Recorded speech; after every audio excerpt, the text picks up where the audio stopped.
কলকাতা থেকে ফের উদ্ধার টাকার পাহাড়।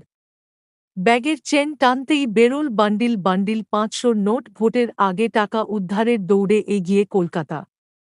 একদিন আগেই কলকাতার শোভাবাজারে ১৩ মদন মোহনতলা স্ট্রিটের এক বিজ্ঞাপন সংস্থার অফিসে আয়কর অভিযান চালিয়ে উদ্ধার হয় কোটি টাকা।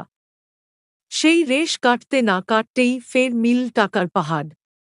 এবার নাকা চেকিংয়ে এপিসি রোড থেকে ২ সন্দেহভাজনকে আটক করতেই চোখ কপালে নির্বাচন কমিশনের ক্রাইম ব্রাঞ্চের। সূত্রের খবর, শুক্রবার রাতে কলকাতার এপিসি রোডে নাকা চেকিংয়ে নেমে সন্দেহভাজন দুজনকে আটক করে নির্বাচন কমিশনের ক্রাইম ব্রাঞ্চ। একটি ব্যাগও বাজেয়াপ্ত করেন তারা।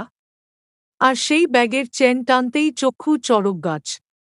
ব্যাগে থরে থরে ৫০০ টাকার নোট।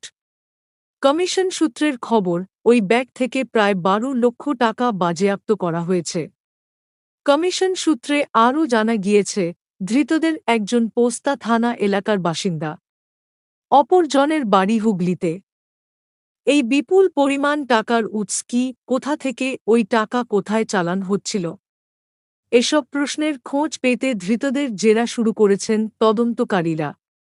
তবে এখনও উদ্ধার হওয়া টাকা সম্পর্কে পাকা তথ্য মেলেনি বলেই খবর।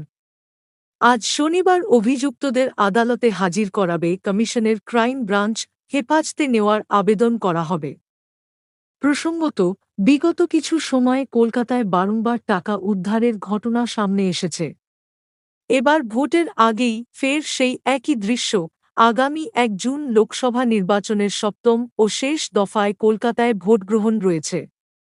তার আগে পর পর টাকা উদ্ধারের ঘটনায় শোরগোল পড়ে গিয়েছে।